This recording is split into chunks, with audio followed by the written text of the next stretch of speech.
What's up, everyone? I'm your girl, Shaw Johnson, and welcome back to another episode of The Usual Suspects. I'm here with the God, my husband, Brother Hiram Akeem. What's up, babe? What's up, baby girl? Hey, look, man, you look beautiful off top. Thank you. I love the earrings to represent that culture with the black fist and the ankh. So that's eternally black. Oh, okay, I feel you with the black fist inside the ankh. Listen, we want to tell somebody, listen, everything that you're about to hear is sponsored by, or should I say, powered by the Reporter newspaper. The Reporter newspaper is Akron's only black-owned publication that's been in business for over 50 years. And we want to give a shout out to them for rolling with us and for allowing us to roll with them with this black media and black press. We also want to let you guys know it's the new year, new gear. You can sign up for a subscription. We know it's an Akron publication, but if you are in any parts of black America, you should get it. Get this newspaper, get this subscription, because it just don't only talk about what's happening in black print. It talks about national news. Did you know we're fighting for Rosa Parks holiday? Did you know that? If you didn't know, you can go to the Reporter newspaperonline.com and see what the fight is all about. December the 1st should be Rosa Parks holiday. But damn the style, tell somebody about what we're doing here on YouTube. Well, what we're doing is we're talking about the usual suspects, those people that you know, that you hear about every single day. And we have the articles in the entertainment section on the reporternewspaperonline.com. If you haven't liked this channel, now's the time to do that. Go ahead and like this channel. Share this channel. Make your comments on this channel. That helps us stay in your algorithm. What's going on right now? Let's get right to it. Let somebody know what's happening. What we're talking about first today. So we're going to talk about Beyonce. Platinum Renaissance look was triggering for some in the black community. The recent debate over Beyonce's appearance at the Los Angeles premiere of her new film made one thing clear. Even a cultural icon can't escape the legacy of racism and colorism in America. The superstar nearly broke the internet this week when images emerged of the singer in a silver gown with platinum hair and what many perceive to be lighter skin tone. The criticism largely appearing in posts on Instagram ranges from people accusing Beyonce of bleaching her skin to others assuming she chose pale makeup and lightening to look like a white woman. They're talking about, she got this blonde wig on and it looks like she's lightening her skin on all of those different things. I'm sorry. This is a world-class entertainer and African-American star who everyone loves. So if you ask me, all of her looks tailored to all of her fans. And okay, Beyonce is getting up there in age. And I know, as a licensed cosmetologist for over 20-something years, let's go into 30 because I took it in high school as a trade, that the hair color sometimes help bring in your youth. It accentuates your face and different type of things. So just because she got the blonde hair doesn't mean that she bleached her skin. And it could be the lighting, the makeup, whatever the case may be. But in my humble opinion, and this is just me, this is a look that she chose to accentuate at this particular time because a movie was coming out. Whatever the case may be, this is the look that she chose. So at the end of the day, I don't think she's trying to appear to be light-skinned on the European side. That's not what I see. What I see is, you know what? I'm getting up in age, and lighter hair does make you look a little younger than what you are. I'm talking about the blonde that she put into her hair, because she's never came out with the straight up black hair. Yes, we seen her at the Super Bowl time when she brought out the Black Panthers, and she did that, you know, I'm black and I'm proud performance, and at that time, the different things that was going on in America with our Black is Beautiful community. I'm happy that she did come out to let you know that's not cool. I might not be saying anything, but subliminally, I'm telling you I'm Black and I'm proud.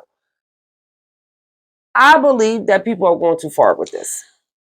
I'm going to keep it a buck. I do know that Beyonce will, from time to time, sport an Afrocentric look. Yes. She will wear the afro. She will wear the Black Panther ensemble. She would do these things, right? But I also know her default button, her go back to safe mechanism is the blonde hair, auburn hair, strawberry blonde, whatever the hell you guys want to call it in the beautician world. She defaults to that, even though that's not her real color. I know she wasn't born with blonde hair. And let me tell you, man, first off, you said everything. I can't say nothing else. But I can say this. Beyonce's stature is African American. And what she's projecting to that particular demo, short for demographic, is to the African American community, particularly the young sisters, is that to look beautiful, you got to look like this. What is this? Let's go back to her default position. It's the woman with the blonde hair and everything. It's the damn Barbie. Okay, it's the damn Beyonce with the blonde hair. Now, the article talks about colorism and all that stuff and everything. And Beyonce is real big. She's powerful to debunk the colorism by always wearing the afro. But she chooses not to, which I think is a business move because, like you said, she has fans in all walks of life. She does. But she didn't at first. She was straight up an R&B person. And she still hit the thing. She had braids though, but they were blonde, okay? Or auburn or strawberry, blonde, whatever the hell. Blonde, they wasn't black. Auburn. I mean, yes. I mean, at the end of the day, I had to say that part because I do understand marketing and positioning your product in the marketplace so everybody can be comfortable. Big ups to Beyonce on a new release for a movie. Big ups to Beyonce of taking her tour, packaging it into a movie form because like you said before, which we're going to talk about later, some people can't go see the tour for $5,000 a seat. Yeah. So they can pay that $29.99 at the movie theater. For two people. Taylor Swift and Usher included. Okay. And we're going to talk about that later on. What we got next, Miss Lady? Well, we're going to talk about the Brat and Judy give an intimate look into their life with their new baby. Tamron Hall hit the road to Atlanta for a broadcast exclusive interview with rapper and television personality The Brat and her wife, Jessica Judy Harris DuPont, for an intimate look into their family life with their new baby, True Legend. The Brat and Judy opened up about motherhood, what their life looks like on the inside, and how they picked their son's name. Plus, the couple gave a tour of the baby, True Legend's closet. The Brat and Judy allowed Tamron Hall to come into their home and get to see some highlights of who they are as parents. You got to see their room with their son, True Legend. You got to see the infamous closet where you see the tennis shoe collection. You got to see the clothes collection from toddler or what baby to toddler, and you got to see books. You got to see all type of things. They had a waterfall, which I thought was beautiful, and the reason why Judy said that she put the waterfall in there is because when True Legend was born, when the nurse had ran the water, they noticed that the baby enjoyed the water. So they included that in the mommy and me room. That's what I call it. It's called the mommy and me room because they got this big king size bed and then they got the baby bed that emulates their bed. So it was super dope, and it's basically leading you up to the special that's coming up so that you would tune in and watch their journey as being parents. You know what the dope thing I thought was dope is the Brat's studio. She said, yo, at the end of the day, I want my son, True Legend, to be a true rapper, true producer. Hey, she didn't give a damn. She just wanted to pursue music. And the dope thing about the house is she has a studio in the house, a full-blown recording studio. And that's dope because we know the Brat to be a platinum recording artist, and she's setting the standard in her household with the little young booger. I said booger, you know what I mean? With the young superstar to be able to hone his talents because they say you are what you're around the most. Your environment, they say, is the thing that's going to sculpture and mold and help make you who you ultimately going to be. So big up to the Brat for keeping the studio in the building, or in the house, okay, to allow him, true legend, to become an extension of her work, a rapper, producer, or somebody in the industry. Listen, before we go further, we want you guys to know one thing. We want you guys to hit that subscribe button, hit that dang on share button. We want to let you guys know we do this every Tuesday. It's the usual suspects. And when we say usual suspects, we're not the usual suspects. It's everybody that you always see in the headlines. We are the Reporter Newspaper Online.com.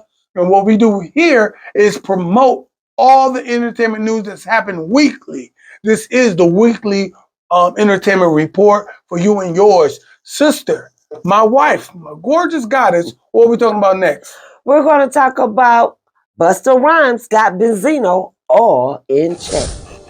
Busta Rhymes, with his rich baritone voice, let it be known that Benzino has his number and could have called him about Busta Rhymes' new Luxurious Life video with Corey LeRae, Benzino's daughter, which he has found was too provocative for his own taste. Busta Bus said on a podcast recently he felt that there's a code of ethics that the founder of The Source magazine should adhere to instead of just airing his grievance all on social media. I totally get where Benzino is coming from as far as his daughter, Corey LeRae. She's out here making videos with Busta Rhymes. Looks like to me she's being a little slut and using her daddy's name to get into the industry because nobody probably would pay attention to who she was if her daddy wasn't Benzino. And Benzino is totally right. No matter who she's doing a video with, and if she's being half naked, whatever the case may be, have a courtesy call to say, hey, bruh, your daughter's going to be in the video. She might be looking in a way that you might not be comfortable with, but hey, we trying to get her out there to do what she do, because you know right now, these girls are playgirl rappers. Unfortunately, she's going to have to come how the rest of these dust buckets are coming. So are you saying that Busta Rhymes should have called Benzino and said, yo, word is born, son. Your daughter is going to be in my video. Yes. Because out of respect that this is your daughter. Yes. Because of the state of female emceeing, they half naked and doing other stuff, which I thought was a dope idea. Big ups to you for creating that thought. I wasn't thinking like that. Here's the deal. At the end of the day, Busta Rhymes have the nerve to say Benzino, okay, should check the bro code and called him if he had an issue with what he did with his daughter instead of airing it on social media. I say, oh, that's crazy. That's wrong. I say, Busta Rhymes should have checked the damn bro code and checked the status quo and say, yo, word is born, son. I'm going to call your daddy, talking to little Corey LeRae. I'm going to talk to your daddy to see if it's okay because I know I used to go to your daddy. That's right. Benzino, okay, and to ensure if Elektra or Elektra did not help promote my group, the Leaders of the New School, in your dynamic superstar magazine, The Source, I was working with your daddy before you was even born. That's right. Okay, and also as a solo artist, Busta Rhymes, I still was dealing with your daddy in The Source. So I have a relationship with your daddy. Big ups to Benzino by saying, yo, at the end of the day, I feel some kind of way that this man got my daughter all risque. He said something else. All risque in the video. This old man in my with my daughter, you should have called me and let me know what time it was. What? He wouldn't have blocked it. He wouldn't have blocked it. He would have just said, yo, thanks for giving me a call. Word is born. Take care of my little baby. That's what he would have said. Because Benzino know what goes down in the industry. on the sets and everything else. So I like Busta Rhymes. I love his music I and like Busta everything. Rhymes. But Peace on to the this God. particular incident, Busta Rhymes is out of order. Now, that's just my humble opinion. I like that. I believe he disrespected the bro code, not Benzino, but Busta Rhymes. Now, that's just Benzino do it. That's his daughter. That's Benzino's Benzino's daughter. I don't care what the industry is doing or how it's going down or what's going down. You and I have a relationship that goes way back, where if she was even in Pampers, dude, you know how it goes down just like I know how it goes down. No telling what we was doing when it was going down, This my daughter. If anything, you could have gave me a heads up, and I could have looked at it as, if nothing else, but the Rhymes going to make sure mine is covered. So I believe, in my humble opinion, Busta Rhymes was wrong. All right, man. What we got next? Well, we got Usher breaks down in tears as he wraps Vegas residency with a bang. While this might be the end of Usher in Vegas, he'll undoubtedly continue performing, as this lengthy stint proved that there's a real appetite for all his hits, not to mention his sweet dance moves and stellar showmanship. We already know his Super Bowl halftime show is coming, but don't be surprised if he goes on tour anytime soon, because the people clearly still got it bad for the one and only. So Usher gives his last and final concert in Vegas on December the 2nd. That's this past Saturday. And he had an abundance of stars in the building. He had Mary J. Blige in the building. He had just different individuals. Floyd Mayweather. Yes, he had different individuals in the building. Jadakiss, everybody was in Vegas for that. Yes. So he had Common in the building. So they said after his performance, I guess near to the last or maybe the last performance, he kind of broke down in tears, and he had his background singers and different people on the stage basically embracing him as he was emotional singing his song. Why was he crying for? Because what the hell's going on? The love that was shown for him, and he wanted them to know. And now this is just me. This is just how I see it on a journalistic thing. Yeah, I'm so glad y'all love me and hope y'all support me, because after I do the Super Bowl halftime performance, I will be in a city near you. Just make sure you come out and get these tickets. For those of you who didn't come to Las Vegas to see me, I'm about to take this show on the road before I sit it on down and retire or whatever the case may be. I mean, this is just new music right now. That's just me.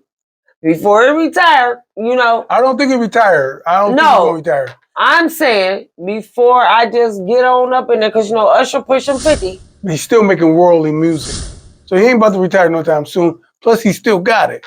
You see him doing this little ticket thing? He got it bad. He said he got it bad, so he was doing this little ticket thing, doing this thing. Big ups to Usher. I like what you said.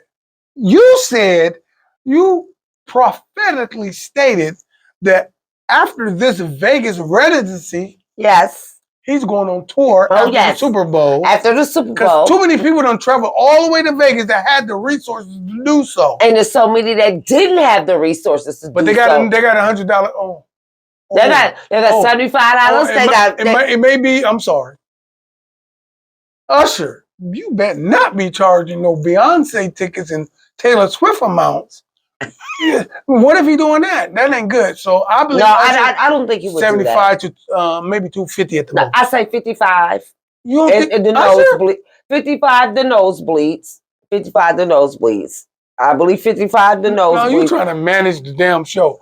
People will pay $55 for the nosebleed. People will pay $500 for Beyonce in the nosebleed. This is Usher, who was making music before Beyonce. Usher ain't Beyonce. I'm sorry. What we talking about, baby? Let's talk about that Joe says rappers shouldn't be held accountable for art. It's freedom of speech. Fat Joe believed rappers have the right to use their imagination and lyrics any way they see fit, and those words shouldn't be used against them criminally in any case. The Bronx rap legend spoke to TMZ on Friday as he continued to show support for Young Thug, saying he really wants justice for Young Thug after feeling prosecutors in his ongoing RICO trial are trying to jam him up by highlighting generic lyrics. I think Fat Joe is onto something. When you have these writers who are writing stories or painting a picture of their art and their mind and how they think, you can't hold that against them. So are you saying the writers of Scarface, The movie? are you saying they were straight up real drug dealers? They came from where they came from when they was kicked out of their country and everything had to come over to America to make it? How about, are you saying the writer of Godfather 1, 2, and 3, Which I've never seen any of them. is the shit, one of my favorite movies. But are you saying... You sucking. Why? You should help me. You should. Oh, don't worry about it. That's not even a Netflix and chill. That's a Turner Classic Movie channel and chill. Why you promoting them like they paying us? Let's go. But I'm just saying, are you saying the things that they are talking about is real? Let's talk about the country music. I done heard a couple of country songs when they talking about shoot you in the head because they in love and everything and hurt my heart and bury you in the ground. Are you saying that these country music artists who's writing these lyrics about these things that they feel and how they see things is criminal activity? No, but anything that has to do anything with my Black is Beautiful community, whether it's real or not, you can't let a person fantasize or speak their artistic mind and you want to hold it against them? Now, let's not get it twisted. I don't know what YSL did or what they didn't do. But in all honesty, if the lyrics in their song is not saying specific things to crimes that you know happened, I don't feel that you can use that against them. Because I feel that you're putting a stunt on the artistic mind of anyone. I like that. I should shut up and let it go. But I can't. Because people like Fat Joe is on the Instagram, okay, talking about his life and the stuff that he had to endure. Big up to Fat Joe, though. Joey cracked the Don, okay? Okay? Big ups to the people that had to come up hard in places like the South Bronx and had to knock people out, sell dope, do whatever you had to do. We know your story, Fat Joe. We do. We do. We know it. And we believe it. I believe you true. But I also believe as an artist, you're allowed to embellish and create fake shit if you want to. He said 95% of his shit that he wrote was fake. Okay? Was embellished. Okay? It was mostly based on the truth. But that's what he should have said, but he didn't.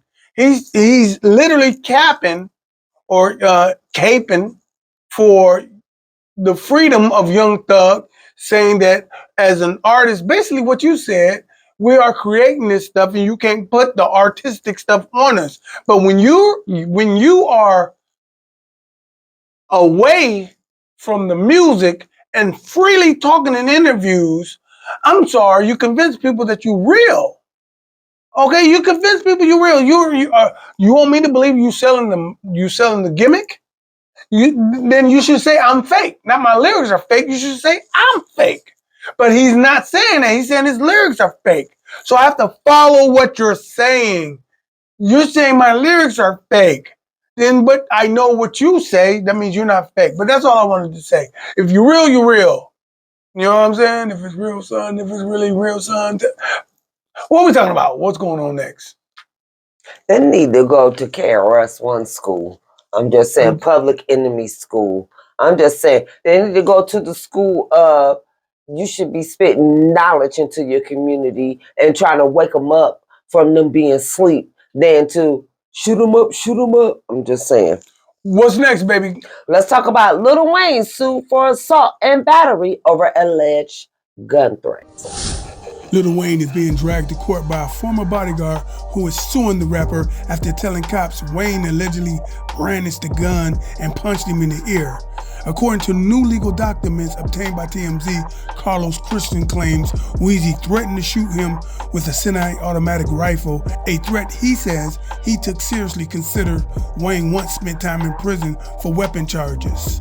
Christian called cops back in 2021 claiming Lil Wayne pulled an assault rifle on him during a dispute at the rapper's Hidden Hills, California home. Now you got a bodyguard saying that a confrontation happened at Lil Wayne's crib in 2001 and 2021. This is 2023.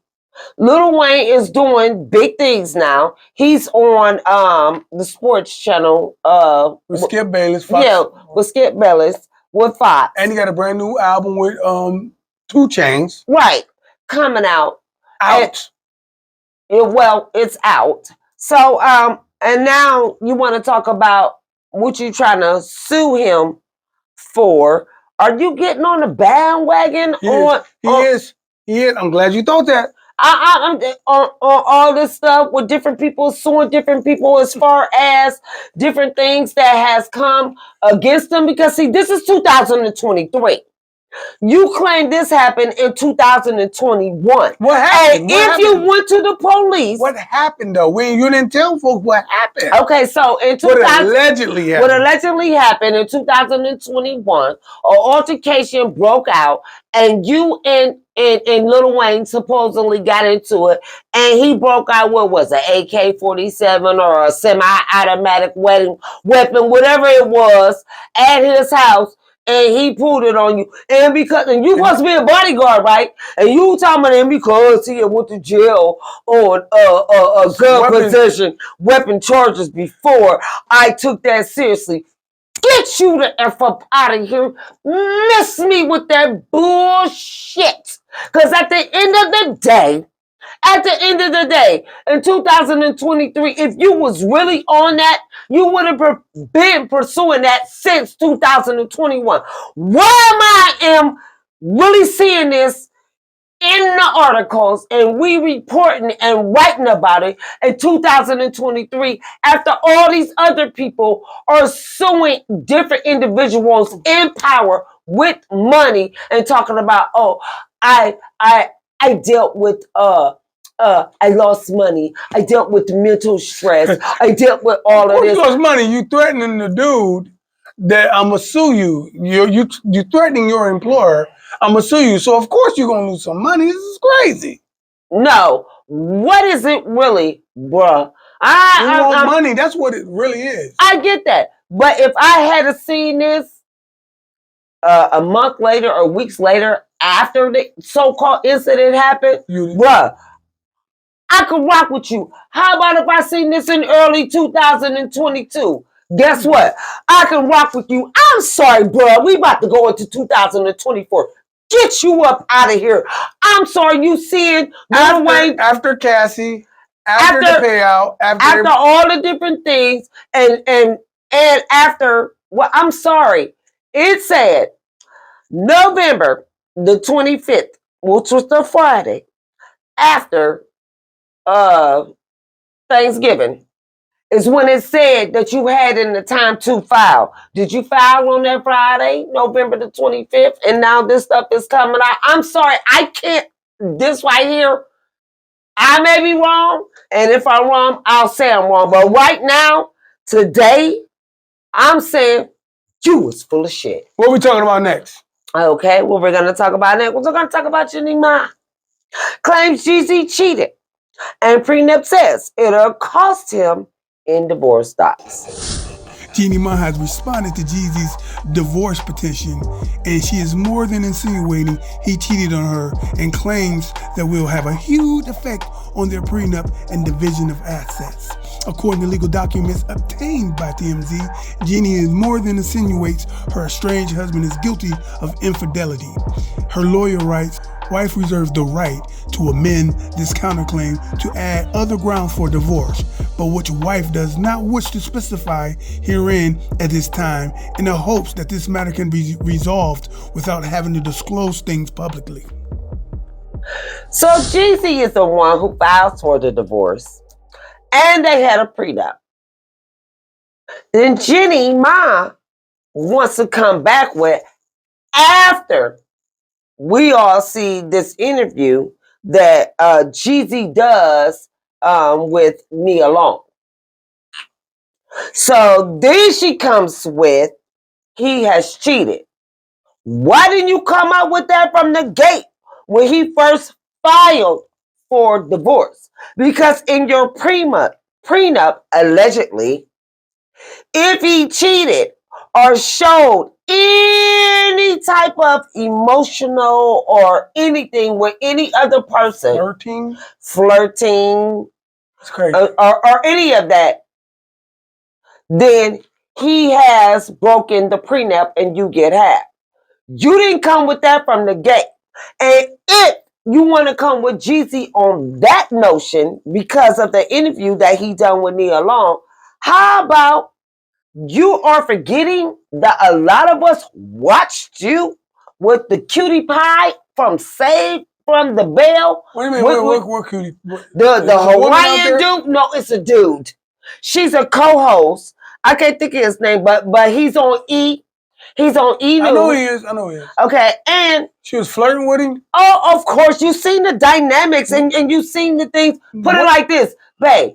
If I was doing that on set and I had a male co-host and you thought I was too comfortable, you would have been on that set talking about the show is over. I don't give a damn if we live or not. No. That's how. No. Or you would have said something. I'm sorry. First off, I wouldn't have broke anything up. You know why?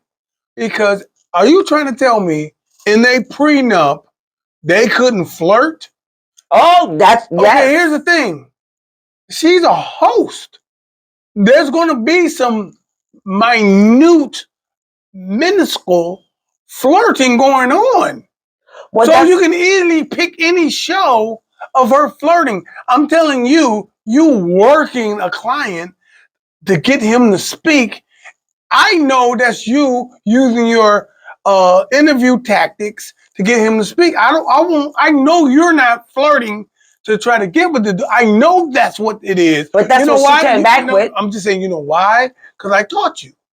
I know you're not flirting. I know you're working your style and your vernacular and your bravado to get that, and your whole sexy style to get the person to feel comfortable. I taught you that. So I'm not gonna come out there and be like, bitch, you flirting. I'm saying, don't put me out there like that. But I'm just saying, this is what she's coming back with after he did the interview. But you said she was flirting? I mean, she said he was flirting. Yeah, and you saying at the end of the day, it was her doing it. Yeah, at the end of the day, don't try to put that narrative out there because she tried to put it like he was flirting because his boy, you know, no pun intended, trying to come out there and be like, oh, Jeezy ain't loyal to nobody and all. His boy? Yeah, his boy is so-called boy. I don't know if it's his boy for real or nothing. Because you know how people do. He just wants some checks. You know how people do. But I'm just saying, I'm sorry, Jenny. I'm sorry. I don't know if Jeezy was cheating or not. But I'm going to tell you right now, baby, I'm just saying, she on that bullshit. What are we talking about next? Saucy Santana gets dragged after body shaming women for not having a BBL. Many people are going in on Saucy Santana regarding his body shaming of a woman for not having a BBL or any work done to her face. Some can't believe that body shaming natural women by a gay man is even a thing. The real question is, why are Saucy Santana's comments taken seriously anyway? I'm disappointed with Saucy Santana right now.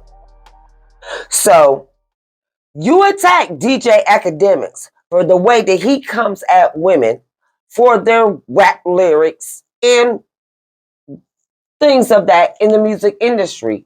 But you have the nerve, after you have so many African American women other women, all type of so-called women, having your back on certain things, and then you want to talk about how the natural woman ain't all that in a bag of chips. Saucy, you want to be a woman, and the people that you be around wish they were a woman. I prefer to see a natural woman all day, every day with the saggy titties and the saggy ass and the fupas and everything else. Just because they don't have a BBL does not mean that they are not beautiful. Guess what? A natural woman is the most beautiful goddess on the face of this earth.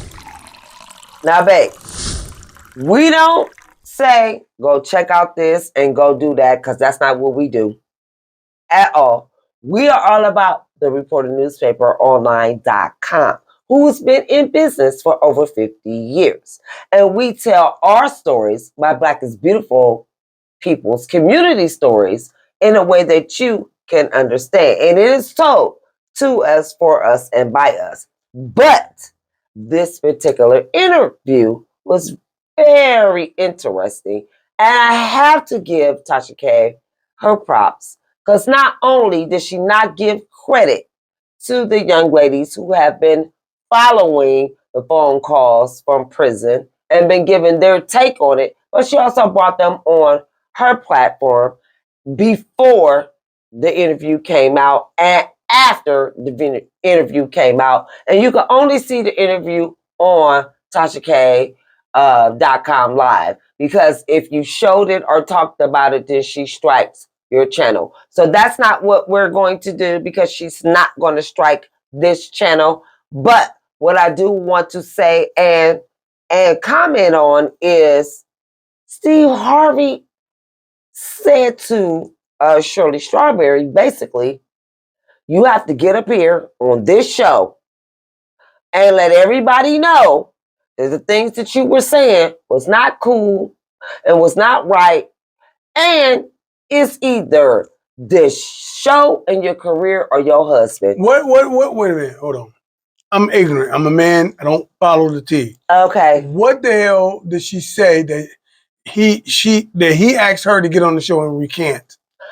Basically that she was at Steve Harvey's house and was telling the information, or so-called spilling the tea about Steve Harvey and Marjorie, his wife, and was saying when she was there, when she was on the phone call with her husband, this is the phone calls from jail when she was talking to her husband, Ernesto, she was saying that Marjorie wasn't there, and if Marjorie hadn't been there, they wouldn't have been allowed to roam around Steve Harvey's house and all that. And Steve Harvey had her say on their live show, basically, that you wasn't in our house like that, and that the things that she was talking to her husband about on, the phone calls that were released were not true. And basically, he gave her an ultimatum. That's what he did. Get rid of that ninja or leave the show. Break up with your husband? Basically, or leave the show. Leave your job. Right. And Steve guess Harvey what? told her that? Oh, yes. And guess what? She chose her job.